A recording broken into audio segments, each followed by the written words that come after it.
gagawin ko, sir. There was a ballot that was rejected first.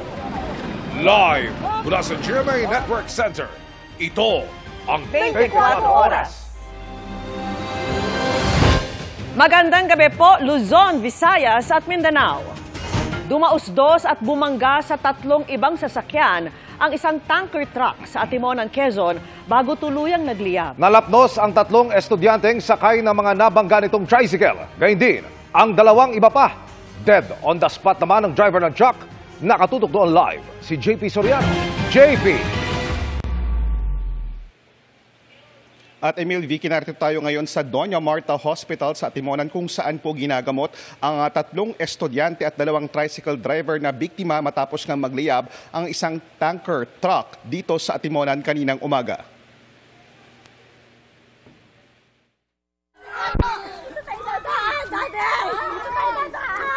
Tara doon, saan na tayo?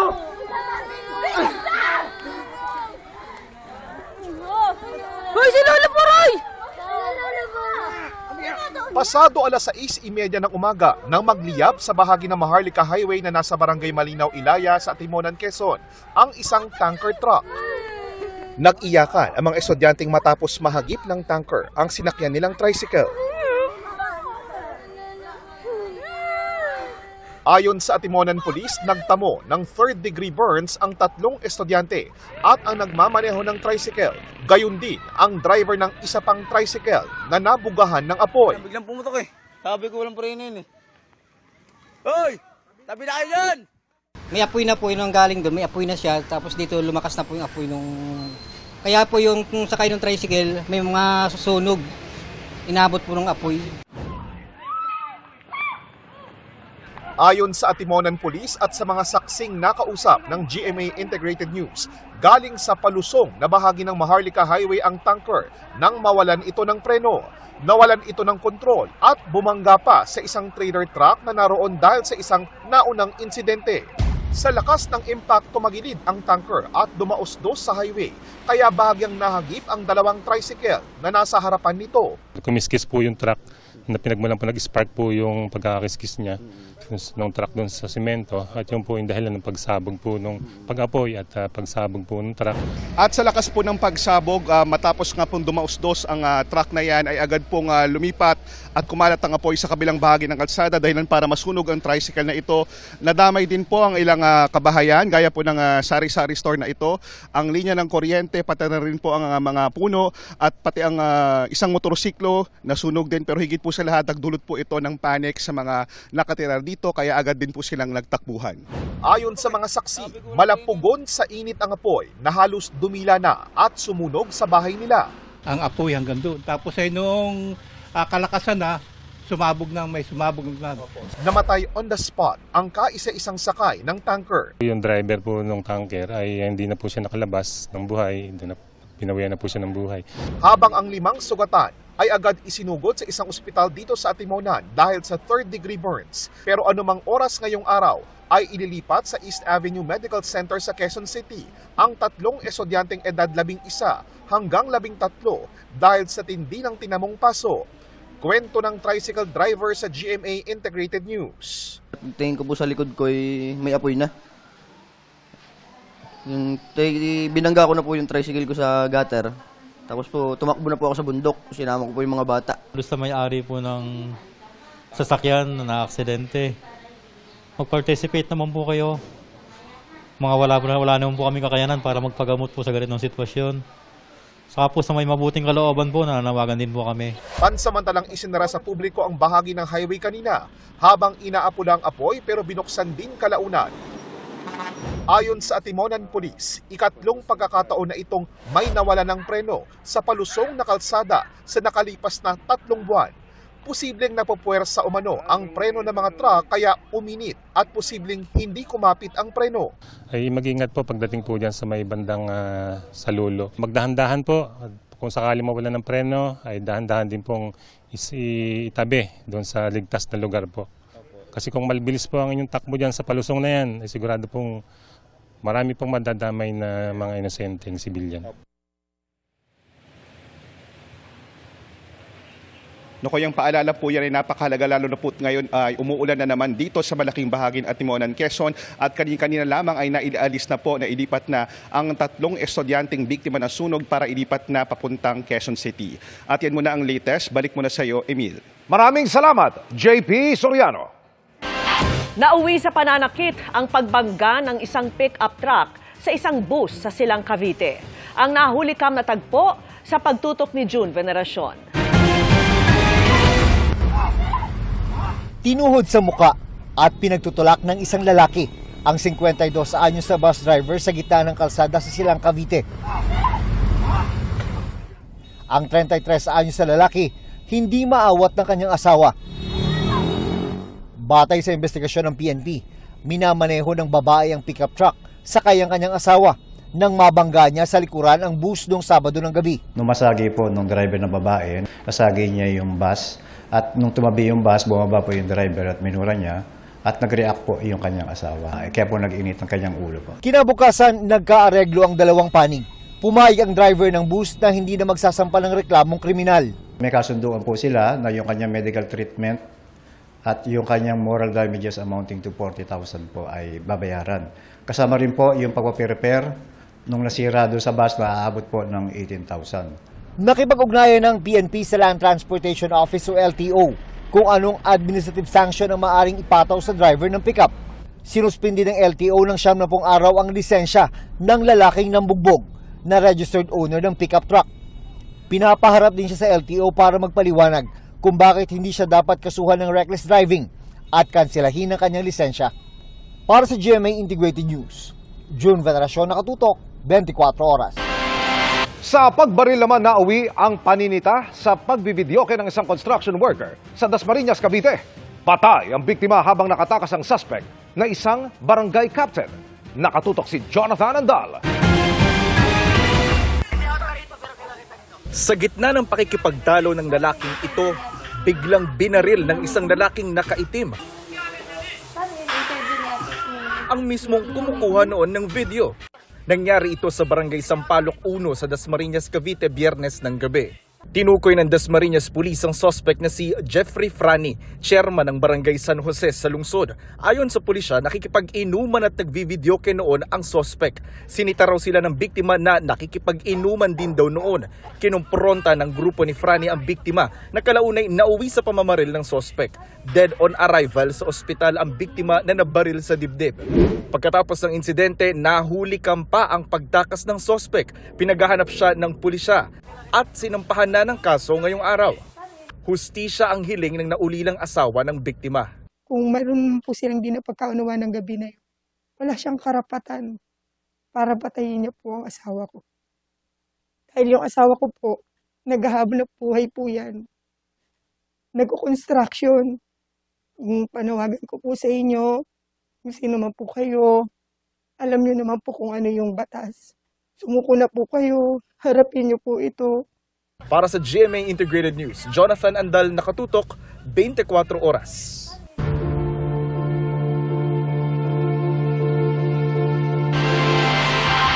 Pinupuna ng ilang grupo ang pagbisita ng isang opisyal ng US Embassy sa Independent Commission for Infrastructure, ang komisyong nag-iimbestiga sa maanumalyang flood control projects. Ang paliwanag ng komisyon at ng Malacanang sa pagtutok ni Ivan Mayrina.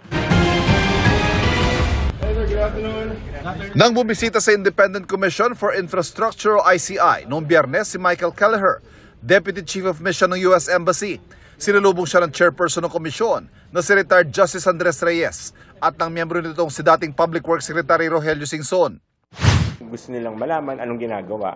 Parang bang getting to know, ano bang ginagawa ng ICI, bakit na itayo, anong gagawin ninyo, ano ang mga priorities ninyo. Ipinagtaka ito ng grupong bayan. This is supposed to be an independent investigation. So wala kami nakikitang dahilan para sa isang foreign government na sisilipin, aalamin, at posibleng ini-impluensyahan ang kondukta ng isang internal na usapin sa Pilipinas. Sabi ng grupong pamalakaya, insulto raw ang bukas kamay na pagtanggap ng ICI sa bisitang diplomat. Gayong hindi naman ito isinasa publiko ang kanilang mga pagdinig. Ganito rin na ipinunto ni Kabataan Party List Representative Rene Co sa kanyang post sa X. Ayon sa ICI, hindi maiiwasang magkaroon ng interes ang Amerika sa isyu ng korupsyon sa Pilipinas. There are partners, they have commercial interests, so naturally they would want to know what the ICI will be doing as far as these projects are concerned. Ang Malacanang sinabing walang anumang napag-usapan tungkol sa pag-audit sa foreign assisted projects at sadyang nagtanong lang daw sa mandato at sistema sa pag-iimbestiga ng ICI. Kung gayon, ani Reyes, at para mapawi ang anumang duda sa investigasyon ng ICI, dapat itong isa publiko. Tama yung nagsasabi na gusto niyo ng credibility, i-livestream nyo, ibukas nyo ang lahat. Kasi so long as hindi transparent, hindi makikreate, hindi malilikha yung kinakailangang kredibilidad. Ayaw i-livestream ng ICI ang kanilang mga pagdinig para hindi raw mapolitika at maiwasan ang trial by publicity. Ang Malacanang, iginiit na bagamat pabor ang Pangulo sa transparency, ay hindi pangihimasukan ang trabaho ng komisyon. Para sa GMA Integrated News, Ivan Mayrin na nakatutok, 24 oras. Nanawagan ng mahigit 30 business group sa Pangulo na agad tugunan ang katiwalian kaugnay ng mga proyekto kontra baha. Isa sa kanila ang nakukulangan sa mga akbang at kapangyarihan ng Independent Commission on Infrastructure para mapanagot ang mga sangkot. Nakatutok si Marisol Abduraman. Prosecute those who are really involved into this corruption, whatever position they're holding in the government. Isa lang ang Philippine Chamber of Commerce and Industry o PCCI sa 34 na business group na nanawagan kay Pangulong Bongbong Marcos na agad tugunan ang mga katiwalian sa mga proyekto kontra baha.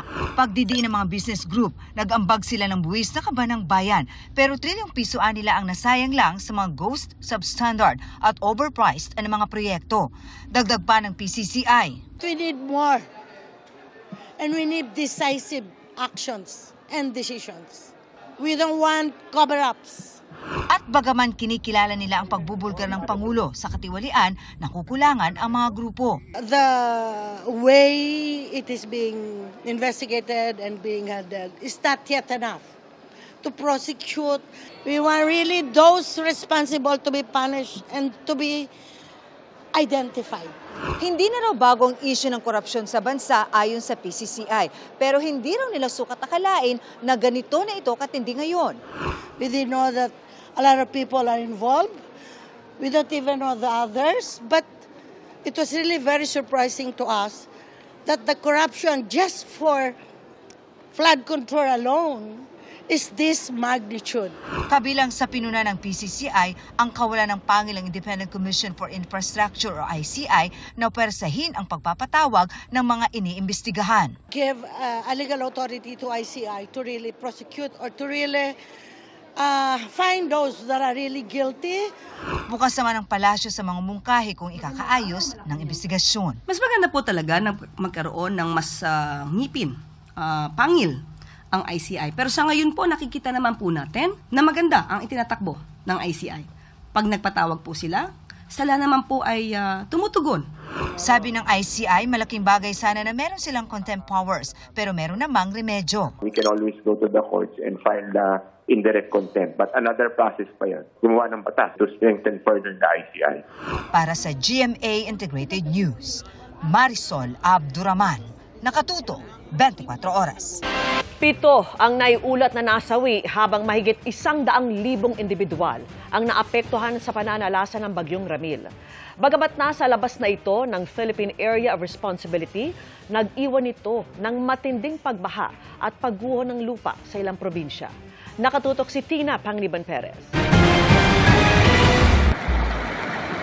Halos gumuho ang ilang bahay at establishmento sa Dipaculao, Aurora dahil sa pagtaas ng ilog na nagdulot ng matinding pagbaha. Kita rin ang mga natuklap na bubong dahil sa masamang panahon. Sa bayan ng Dinalungan, may mga kalsadang binaha kaya hindi nadaanan ng mga motorista. Nakapagtala rin ng kabi-kabilang landslide sa probinsya.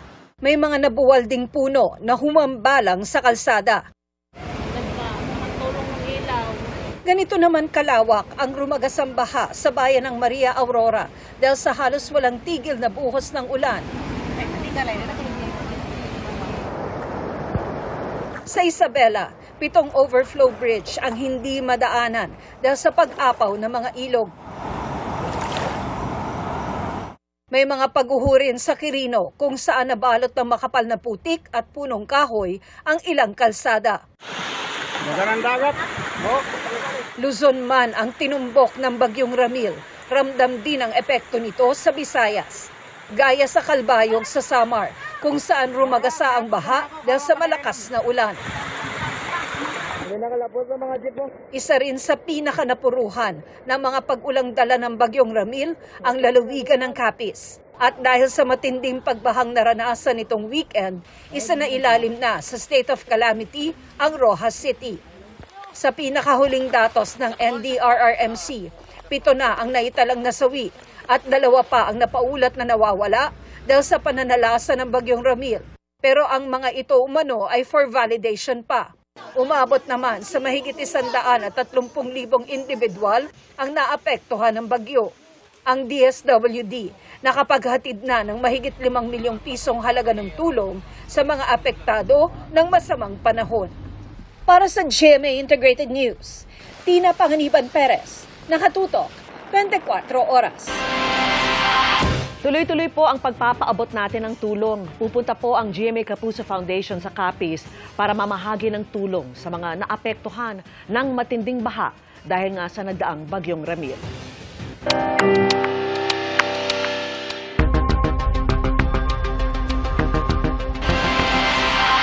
Ibinasura ng Mandaluyong Prosecutor's Office sa mga reklamong isinampa ng Atong Ang laban sa missing sa bungero whistleblower na si Don Patidongan.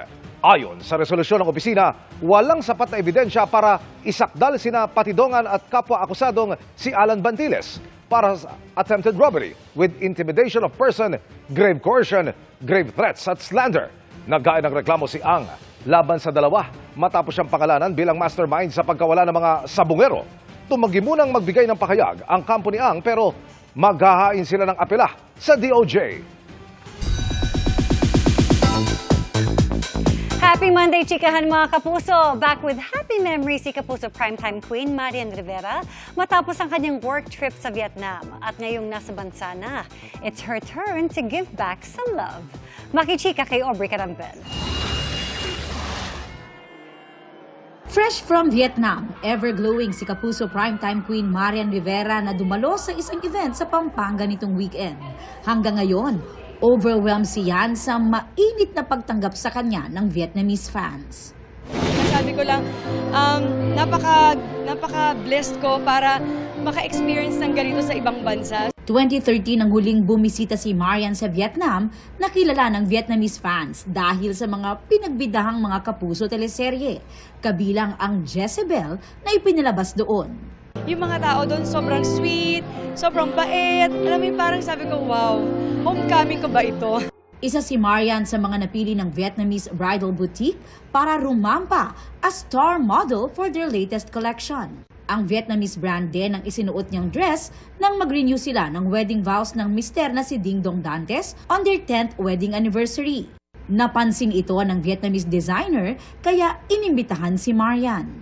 Speaking of love, ipinadama ni Marian yan by giving back sa Smile Train Philippines. Personal siyang bumisita sa tanggapan at iniabot ang donasyong 500,000 pesos mula sa katatapos lang na Kapuso dance reality show na Stars on the Floor. Itinanghal bilang the ultimate dance star duo sa naturang kompetisyon, sina Rojon Cruz at Dasori Choi na nagwagi ng 1 million peso grand prize. Magugunitang noong September 6 episode, inanunsyo ng host ng Stars on the Floor na si multimedia star Alden Richards na makakatanggap ng 1 million pesos ang duo na mananalo at ang kalahati nito ay idodonate sa kanilang chosen charity. Pero ginulat sila ni Marian dahil ipinangako niya na buong 1 million pesos na ang matatanggap ng mananalo dahil siya na ang magdodonate ng 500,000 pesos para sa pagbibigyan nilang charity. Bonus pa sa pagbisita ni Marian sa Smile Train PH, na-reunite siya sa batang tinulungan niyang magpa-opera 7 years ago. Ito yung isa sa pinakamalapit na charity din sa puso ko, ang Smile Train talaga. So hanggang kaya, at nakaka-proud kasi 11 years na kami together eh.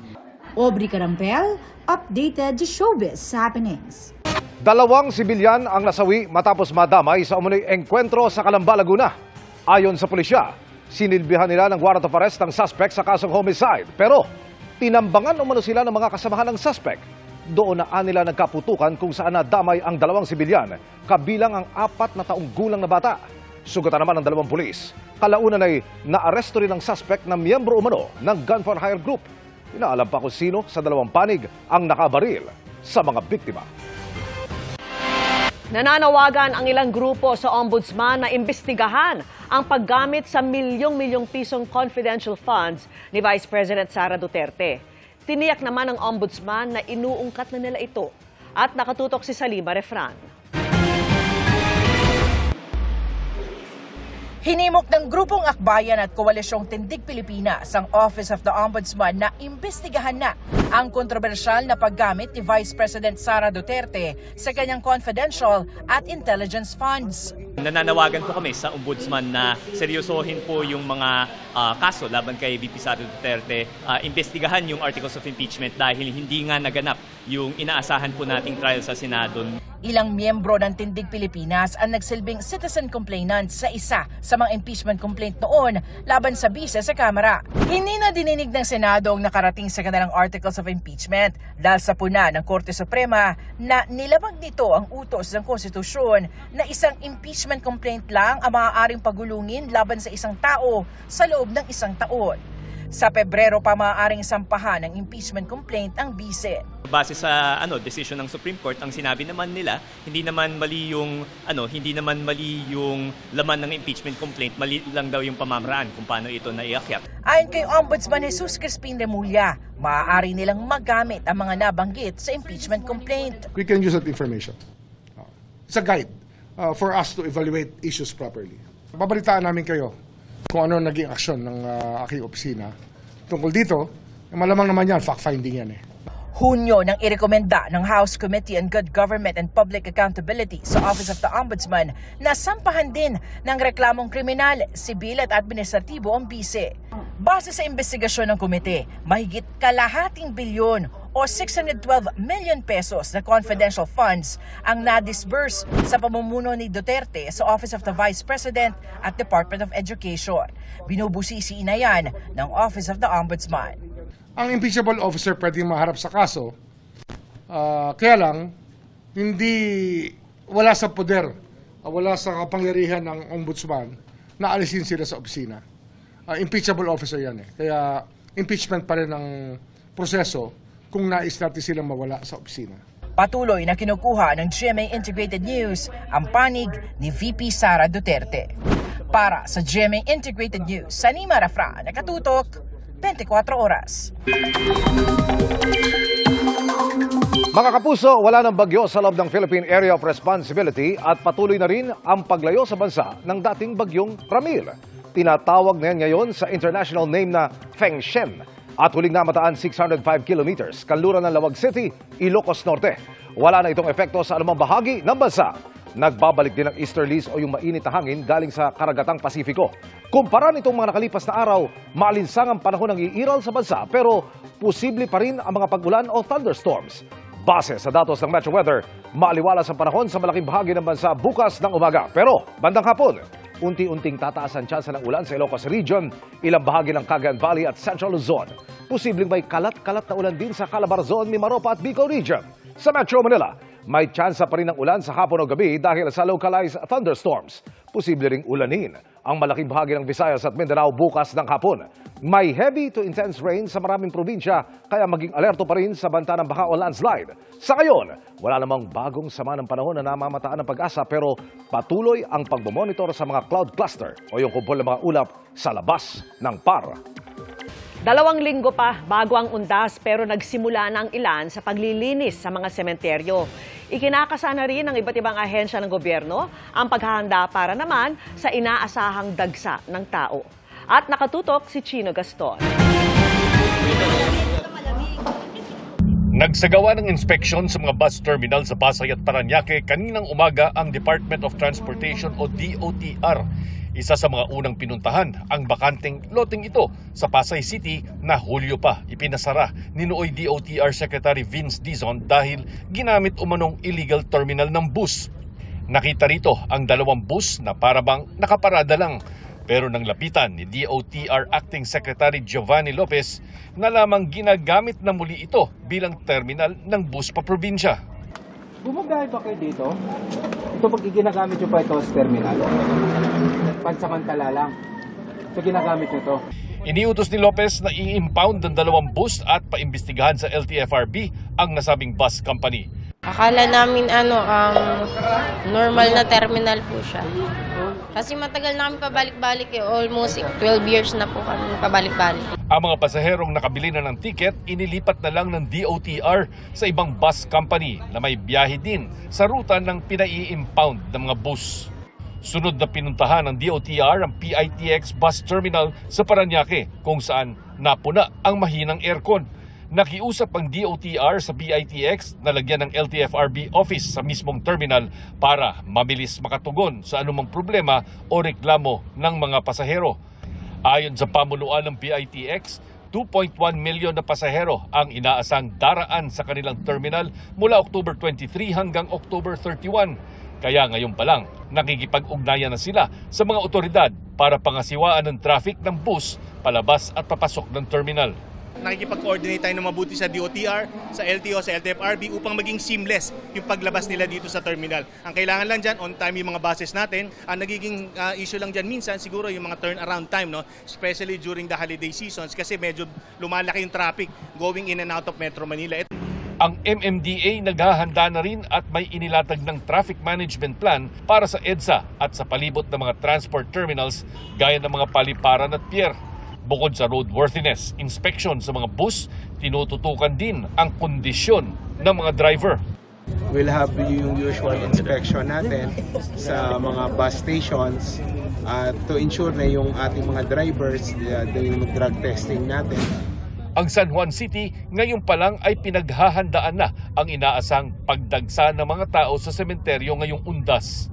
Ayon kay Metro Manila Council President at San Juan City Mayor Francis Zamora, posibleng umabot sa 28,000 na tao kada araw ang bibisita sa sementeryo ng lungsod. Historically, we have never had any security or peace and order concerns sa ating San Juan City Cemetery. Kaya nga po, taon-taon natin itong ginagawa, ang ganitong inspection before yung actual Undas season to ensure na yung protocols ay nasusunod. Sinimulan na rin ang paglilinis sa mga semeteryo sa ilang probinsya gaya sa Coronadal City. Isa sa inabutan naming naglilinis ng puntod ang tricycle driver na si Ferdinand Dolfo. Pinili niya raw agahan ang paglilinis para maiwasan ang dagsa ng tao habang papalapit ang Undas. Pinangunahan naman ng barangay volunteers ang paglilinis sa public cemetery sa barangay Dalwangan, Malaybalay, Bukidnon. Pinutol ang malalaking sanga ng puno at kawayan doon para walang sagabal sa daan. Para sa GMA Integrated News, Shino Gaston nakatutok, 24 oras. Dalawa ang patay matapos sumadsad sa runway ang isang cargo plane habang palapag sa Hong Kong. Ayon sa mga otoridad, nakabangga pa ng patrol karang eroplano bago tuluyang dumiretso sa dagat. Patay na nang maiahon sa tubig ang isa sa mga biktima habang sa ospital binawian ng buhay ang isa pa. Ligtas naman ang 4 na crew member ng cargo plane. Iniimbestigahan pa ng mga otoridad ang posibleng sanhi ng aksidente. Inaalam kung may kinalaman ito sa lagay ng panahon, kondisyon ng runway o dahil sa mismong eroplano at crew.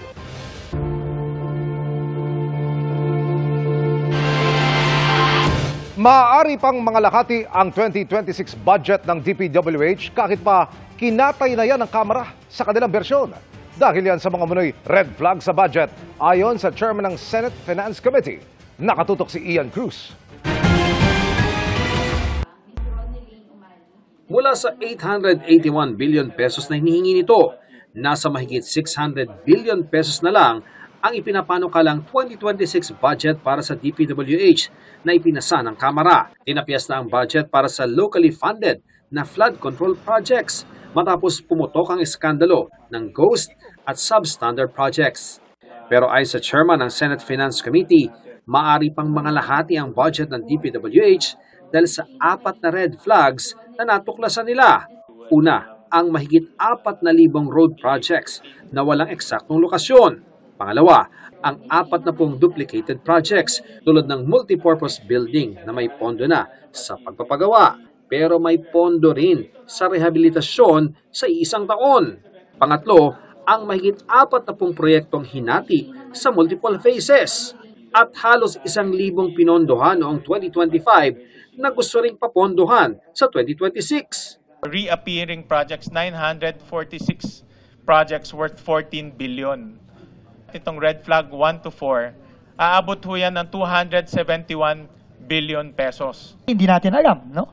Baka double na naman yan, no? Which we will not allow. Kailangan po i-validate yan isa-isa. Pinangangambahang mauwi rin sa ghost projects ang mga red flag project. Like for example, itong sa Surigao del Sur, exactly the same yung title. Parehong-pareho yung title.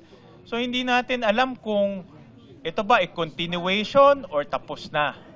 Ang mangyayari dito on the ground, yung district engineer magkakaroon siya ng discretion kung paano niya gastusin yan. Absolutely agree. Kailangan po detalyado yan. Ayon, kung hindi ma-justify at hindi ma-detalyado, kailangan po yan tanggalin, Mr. Chairman. Binigyan ng hanggang Lunes ang DPWH para maipaliwanag ang red flag na items. Bago ito, ipinanukala ni Senadora Loren Legarda na tapyasan ng budget para sa lahat ng infrastructure projects. Implement a strategic 25 to 30% reduction across all DPWH line items. Ilang beses nang sinabi ni Dizon na overpriced ang materyales sa mga proyekto ng DPWH. Ang halaga nakadepende raw sa lugar dahil magkakaiba ang presyo ng materyales sa Metro Manila pati na sa bawat rehiyon. Pinakamalaki na overpriced na tanto ninyo? Meron po ako nakita lampas 30%. In the next few weeks, we will be announcing a recommendation already. Para sa GMA Integrated News, Ian Cruz, nakatutok 24 oras. Bumubuo na po ng mga bagong alituntunin ng Sandigan Bayan para mapabilis ang paggulong ng mga didinggin nitong kaso. Kabilang sa inaabangan ang mga kaugnay ng umano'y katiwalian sa mga proyekto kontra baha. At nakatutok si Joseph Morong. Sa Sandigan Bayan, ihahain at lilitisin ang kaso laban sa mga personalidad na sangkot sa mga maanumalyang flood control projects. Kaya naman, ayon kay Sandigan Bayan Presiding Justice Geraldine Econg, ngayon pa lamang bumubuo na sila ng mga bagong alituntunin para mas mapabilis ang paghahain ng mga kasong kriminal sa Sandigan Bayan. At oras na aprubahan ito ng Korte Suprema ay ipapilot test nila ito. Bukod dito, tinatapos na rin ang mga lumang mga kaso sa kanilang docket. Justice Geraldine Econg briefed me about the Sandigan Bayan and the problems that are there as cases of jurisdiction may be problematic also, and the caseload of Sandigan Bayan, etc. So we will ask for them to advise us properly also. Nauna nang sinabi ni Remulla na sa isang buwan ay maaari na silang makapaghain ng kaso sa Sandigan Bayan. Sa ngayon, may isang reklamo ng hawak ang ombudsman na inihain ng DPWH laban sa nasa 20 mga opisyal at tauhan ng DPWH Bulacan 1st District tulad ni na dating District Engineer Henry Alcantara at dating Assistant District Engineer Bryce Hernandez. Kasama rin sa mga inireklamo ang 5 kontraktor kabilang si Sara Diskaya. Sangkot sila sa 249 million pesos na halaga ng mga flood control projects sa iba't ibang lugar sa Bulacan. Inaabangan na ngayon kung kailan ito may sasampa sa Sandigan Bayan. Sa aking pagagay, magapit na yan. Dahil nga na-file na yan sa Ombudsman a month ago. At nagsabi na rin si Ombudsman Boying na magapit na rin yan. Sa Central Office ng DPWH sa Maynila, nakalagak na ang pinaipong mga dokumento ng mga flood control projects sa buong bansa. Ilan dito nauugnay sa ilang mga nabanggit na mga maanumalyang kontraktor.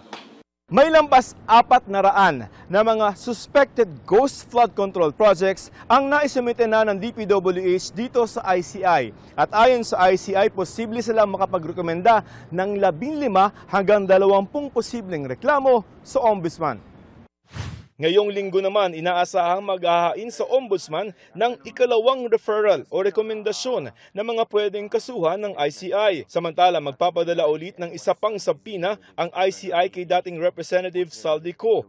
Ipinagtanggol naman ni ICI Executive Director Attorney Brian Hosaka ang ICI sa aligasyon ni Vice President Sara Duterte na binuo ang ICI para kontrolin ng gobyerno ang naratibo tungkol sa flood control project.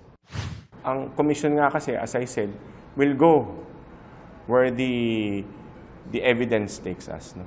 Regardless on sino man ang personalities involved. No? Yun ang narrative namin.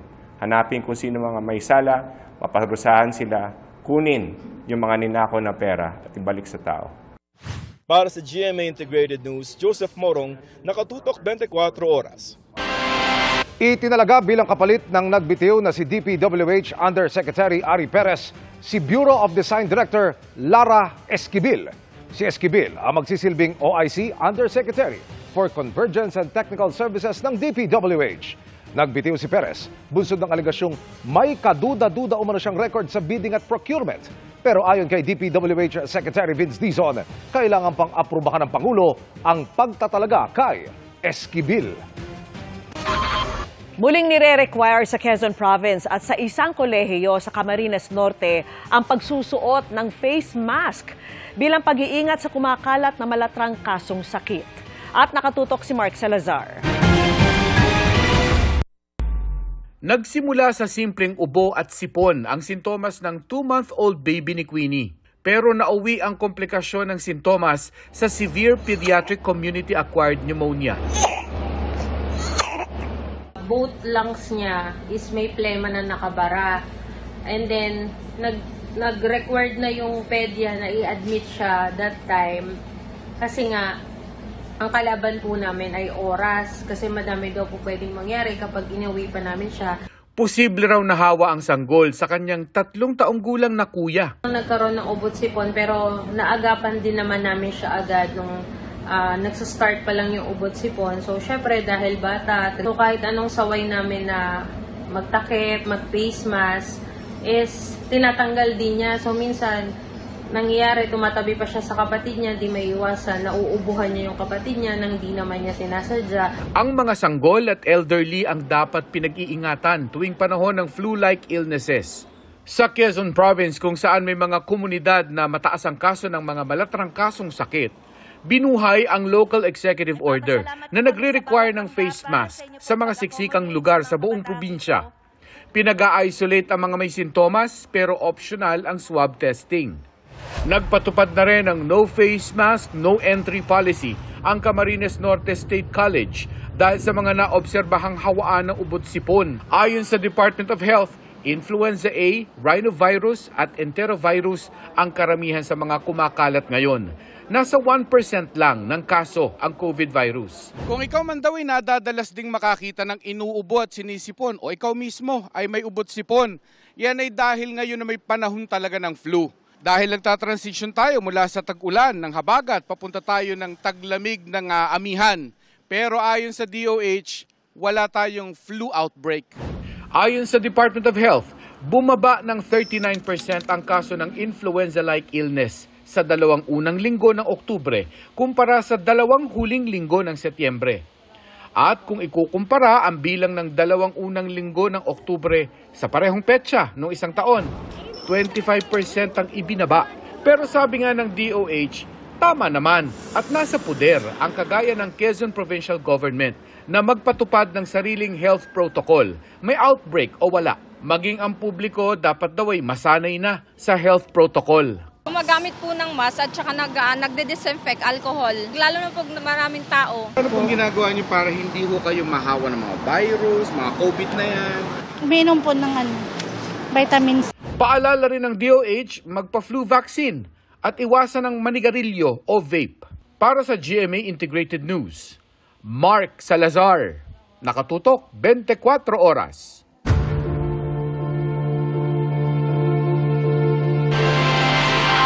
Nasa 6 na flood control projects ang sisimulang imbestigahan ng Office of the Ombudsman ngayong linggo. Kabilang ang questionable na mga proyekto sa Bulacan, pati ang sa Oriental Mindoro, na ang kontrata ay napunta sa kumpanyang pag-aari dati ni Zaldico. Nakatutok si Salima Refran. Gugulong na ang preliminary investigation sa ilang maanumalyang flood control projects sa Office of the Ombudsman. Yung case ng Mindoro Oriental at yung case ng Bulacan Ghost Projects, paumpisan ko na this week ang PI. At least 6 flood control cases will start moving this week.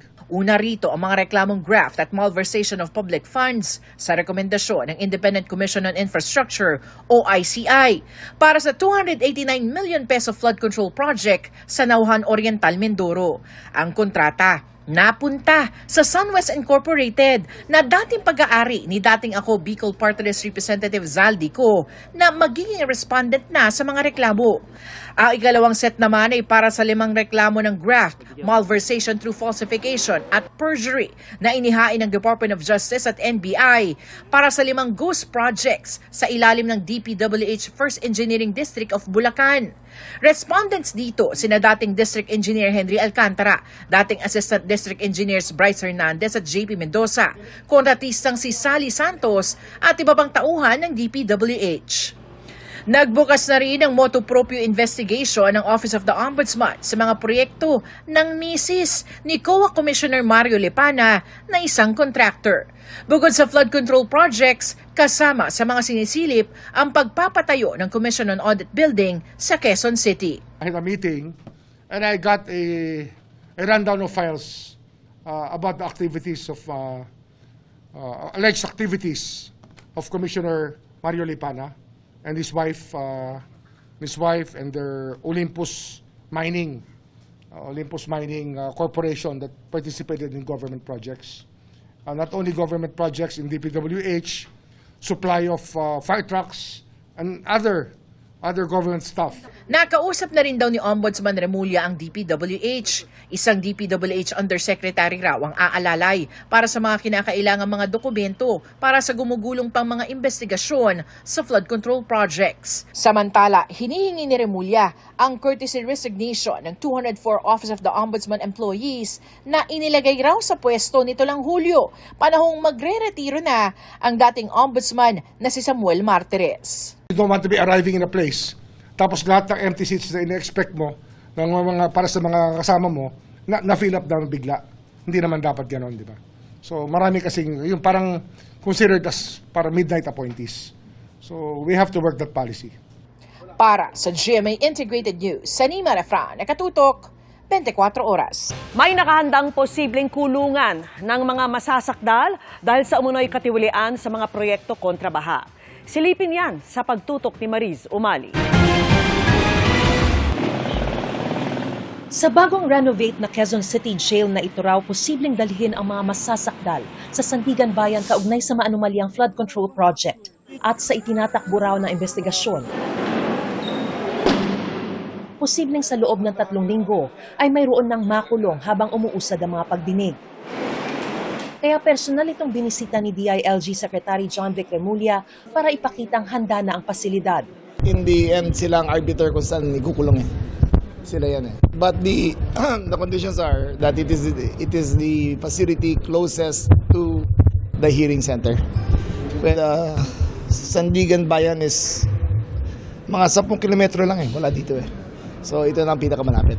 Ang kasalukuyang 700 na jail guard madaragdagan pa. Meron po kami mga pag-graduates. Dito po lahat. Dito po namin dadalhin. We're ready po yung personal complement as well as yung facility po. So ito po yung itsura ng bawat door. May lawak po itong 48 square meters bawat isa. Kaya komportable raw na makakagalaw ang 10 PDL. Katunayan, may 5 double deck para kanilang mapahingahan. Ayan. May mga kutsyon. Meron din po itong sariling lababo. Malakas ang tubig dito. Ayan o. Tapos meron ding inidoro na may flush. At meron din po silang shower area rito. Meron din pong mga ceiling fan, wala pong aircon. At sa ngayon, meron daw 80 dormitories pa raw ang bakante rito. Kaya wala raw magiging kaso ng overcrowding o siksikan, di gaya sa dating kinalalagyan ng Quezon City Jail sa Kamuning. Wala nang overcrowding. This will be the new standard para sa lahat ng BGNP. Ipinakita rin ni Remulla ang malawak na visitation area, basketball court, water treatment facility at lugar kung saan pwedeng mag-ehersisyo at magpaaraw ang mga PDL. Maglalagay din daw sila ng infirmary na kapareho ng kalidad ng mga ospital para maiwasan ang paghingi ng hospital arrest. Kailangan kasi pakita natin sa tao na patas ang batas eh. Dapat yung nagnanako ng daan-daan, milyon at bilyon, dito na rin sila ikukulong habang awaiting trial. We're expecting whales. Mga balyena na kukunin natin dito, hindi yung mga gurami.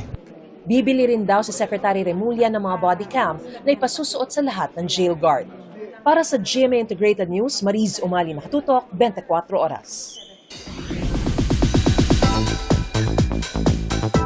Angat ang galing at ganda ng Pinay sa Miss Grand International 2025. Itong unang back-to-back win sa kasaysayan ng naturang pageant. From CJ Opiaza, now, Emma Marie Tiglao. Makichika kay Athena Imperial. Miss Grand Philippines! Naluha si Miss Grand Philippines Emma Mary Tiglao nang i-anunsyong Pilipinas ang nanalo sa Miss Grand International 2025. Mas naging emosyonal siya nang patugtugin ang lupang hinirang sa MGI Hall sa Bangkok, Thailand.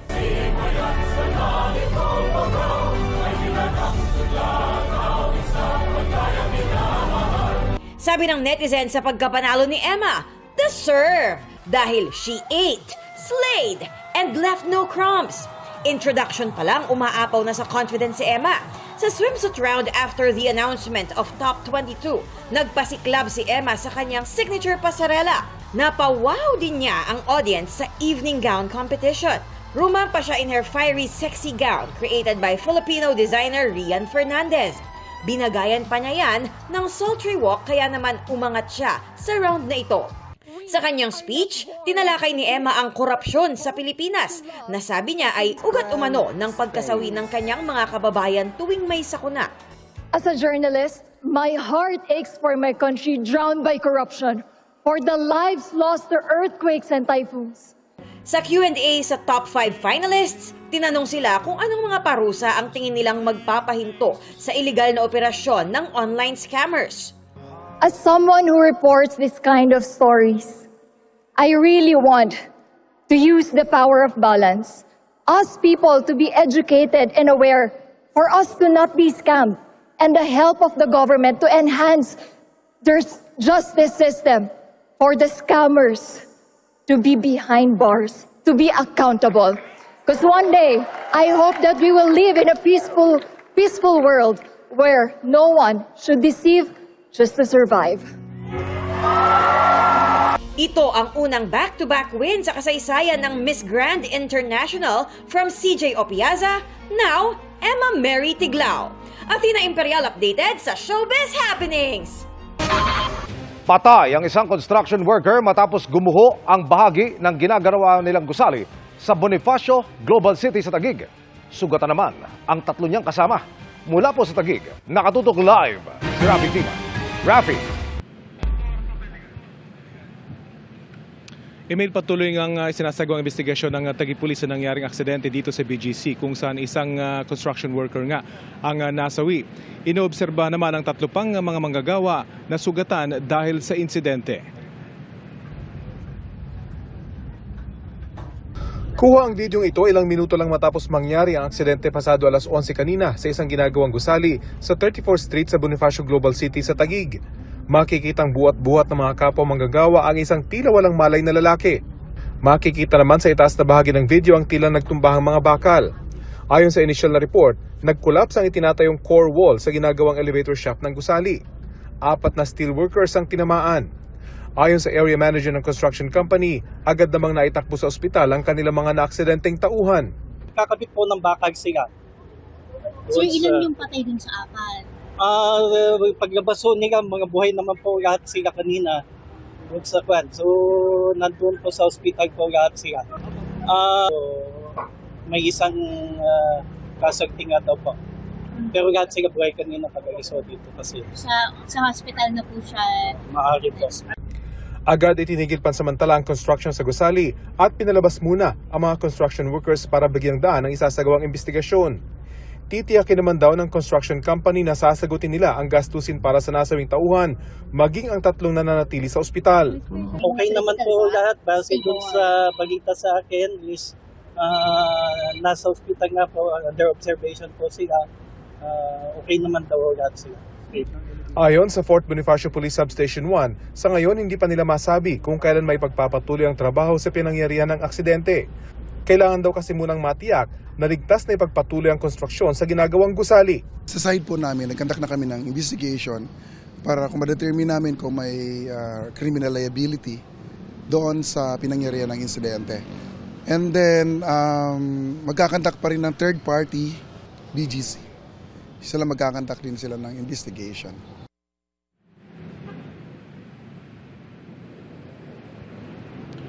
Emil, nasa stable na condition naman daw yung 3 sugatan na kumbaga, pero kailangan nilang i-confine sa ospital para sa karagdagang obserbasyon. Yan ang latest mula dito sa BGC. Para sa GMA Integrated News, Rafi Tima nakatutok, 24 oras. Maraming salamat, Rafi Tima. On a much-needed break muna ngayon si Barbie Fortesa matapos ang kanyang sunod-sunod na projects. Pa-Amerika rin ang aktres para bisitahin ng kanyang kapatid. Makichika kay Aubrey Carampel. Pagkatapos sumabak sa intense na aktingan sa pinagbidahang beauty empire, gusto ko nang tapusin ang galit ko sa'yo.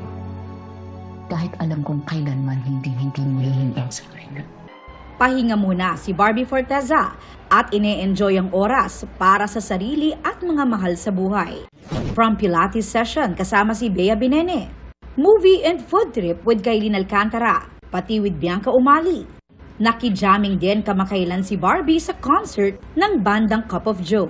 Hinihinga muna, self-reflect. Self-reflect! Biyaheng Amerika rin si Barbie ngayong buwan para dalawin ng kapatid na nasa Chicago. Sa ate ko ulit, puntahan ko ulit yung pamangkin ko. Doon ako mag-Halloween, trick or treat, ganun. Much needed break daw ito para kay Barbie dahil pagkatapos ay maghahanda siya para sa mga susunod na project. Thankfully, pagbalik ko, marami tayong mga nakaabang na proyekto, mostly pelikula, kaya I'm very excited. Yung mga pelikulang gagawin ko, iba-iba yung characters na gagawin ko, iba-iba yung material. So, ang saya kasi na napupush talaga yung growth ko as an actress. Aubrey Carampel, updated showbiz happenings. Nilooban ang sikat na Louvre Museum sa Paris, France. Ayon po sa mga otoridad, gumamit ng isang crane ang mga magnanakaw na may suot na ski mask para basagin ang isang mataas na bintana sa museo para makapasok. Kabilang sa mga tinangay ng mga kawatan ang isang brooch na tadtad ng mga mamahaling bato at koronang may perlas na ginamit ng isang French emperatrice. Pati na ang ilang isinuot ng ilang reyna tulad ng sapphire at emerald na alahas. At dahil nga sa nangyari, nababahala ang publiko sa seguridad sa museo kung saan din nakadisplay ang Mona Lisa. A breath of fresh air para kay Rian Ramos ang kanyang saglit na pagganap bilang si Samina. Ngayong gabi dapat abangan kung papayag nga ba si Metena sa hiling ni Tera na magkaroon ng peace talks. Makichika kay Athena Imperial. Sa gitna ng sagupaan ni Flamara laban kina Dea at Tera na pinigilan ni Adamus, pinagalitan at pinangaralan ni Pirena na hindi sila dapat nag-aaway at mabuting kontrolin ang kanilang emosyon. Hiniling ni Pirena na ipangako ni Tera na siya ang tatapos sa kalupitan ni Keramitena. Pero sa isang panaginip, mabubunyag kay Tera na may kakambal si Mitena, si Cassiopeia. Nabunyag man ang tunay na pagkatao ni Samina bilang si Mitena at si Naya bilang si Tera. Tila nanatili ang mga alaala ng kabutihan at pagtitiwala nila sa isa't isa. Kwento ni Rian Ramos, breath of fresh air para sa kanya ang pagiging Samina. Bilang Keramitena kasi, puno siya ng puot at galit. Kaya nang magkaroon siya ng kaibigan sa katauhan ni Naya, Pag hinag ako ni Bianca, naiiyak talaga ako. It was just very nice and warm and fuzzy for me, and it made me happy. Ngayong gabi, masusubok ang paniniwala ni Tera sa kanyang napanaginipan. Magkakaroon nga ba ng peace talks? May pag-asa bang magbago si Mitena? Well, obviously, hindi ko idea yon yung peace talks na yan. So, tignan natin kung paano makipag-usap si Kera Mitena pag ganyan ang usapan. Pero syempre, since dati niya namang friend si Tera, baka naman pagbigyan niya. Atina Imperial updated sa Showbiz Happenings! Salamat Iya, sinampa ng reklamong plunder at graft si dating Narvacan, Ilocos Sur Mayor Chavit Singson. Inihain ito sa Office of the Ombudsman ng mga grupo ng mga magsasaka at mangingisda mula po sa Narvacan, Ilocos Sur. Para raw ito sa pagbili sa 10 hektaryang lupa ng Narvacan Farmers Market sa halagang 149 million pesos. Gayong 49 million pesos lamang anila ang market value. Inareklamo rin ng grupo ang illegal umunong pag-okupa ni Singson sa baybayin ng Sulvec, Ilocos Sur para sa itinayong rest house. Kasama rin sa reklamo sina Philippine Tourism Authority General Manager Robert Dean Barbers at ilang pang opisyal ng Ilocos Sur at ng sangguniang bayan ng Narvacan. Itinanggi ni Singson ang mga alegasyong tinawag niyang walang basihan at malisyoso. Isaan niya itong paglilihis at paninira mula sa political detractors. Sinusubukan pa ng GMA Integrated News na makuha ang panig ni Barbers at ng iba pang inireklamo. Nilinis ng MMDA ang hindi bababa sa 30 daluyan ng tubig sa Metro Manila para mas mabilis na humupa ang baha. Sa isang creek sa Pasig, sandamakmak na basura at water hyacinth ang natanggal. At nakatutok si Darlene Kai. Halos mapuno ng water hyacinth ang Ilugin Creek sa Barangay Pinagbuhatan, Pasig City. Kaya pinagtatanggal yan ng mga kawani ng MMDA at lokal na pamahalaan ng Pasig kaninang umaga. Sako-sakong mga water hyacinth at mga basura ang nakuha mula sa estero. Gumamit din itong automated na panglinis ng estero. Ayon sa MMDA, nalinisan na nila ang hindi bababa sa 30 estero sa Metro Manila sa ilalim ng programang Bayanihan sa Estero. Mas bibilis po yung pagdaloy ng tubig ba, i-increase natin yung capacity at mas mabilis po na makadaloy yung tubig papunta sa ating mga pumping stations. Kasi dito po may 2 tayong pumping stations. Pero kung silted yung daloyan ng tubig, barado ng mga water hyacinth, mabagal po makarating sa ating pumping station yung tubig. Nag-i-stay po yan sa karsada, nagiging cause ng flash flood. Basta kami sa lokal na pamahalaan, siguro natin na kung may mga project tayo, gaya ng pumping station, ng drainage, rehabilitation man o bago, sinisiguro natin na maayos ito. Ang isa sa pinagtutuunan natin ng pansin ngayon ay yung monitoring.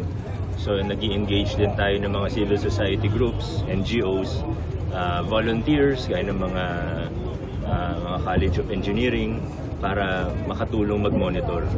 Target daw ng MMDA na makapaglinis ng 50 estero bago matapos ang taon. Nakikipag-ugnayan na rin daw sila sa mga lokal na pamahalaan para matukoy ang mga estero na dapat unahin. Sa kabuuan, may 273 na mga daluyan ng tubig sa Metro Manila. Para sa GMA Integrated News, Darlene Kai, nakatutok 24 oras. Going international na po ang matagal nang itinuturing na icon ng kulturang Pinoy, ang mga jeepney. Ayan, hindi po kayo namamalikmata mga kapuso ha. Nasa Frankfurt, Germany na ang makulay at ipinagmamalaki nating hari ng kalsada. Bahagi po yan ng Jeepney Journey, isa sa mga opening activity para sa isang book fair doon. Ayon sa may-ari nito mga kapuso, inimbitahan siya mismo ng Frankfurt City Government para i-exhibit ang jeepney. At gaya ng mga tradisyonal nating jeepney rito po sa Pilipinas, kumpleto ang makulay na disenyo nito na mayroon pang sound system. Ang singil niya, naku, ito na, 10 euro sets o katumbas ng 6 na piso kada kilometro. Okay na yun Wow. At yan ang mga balita ngayong Lunes, 66 na araw na lang at Pasko na. Ako po si Vicky Morales para sa Mas Malaking Misyon. Para sa mas malawak na paglilingkod sa bayan, ako po si Emil Sumangil. Mula po sa GMA Integrated News, ang News Authority ng Pilipino, nakatuto kami 24 oras.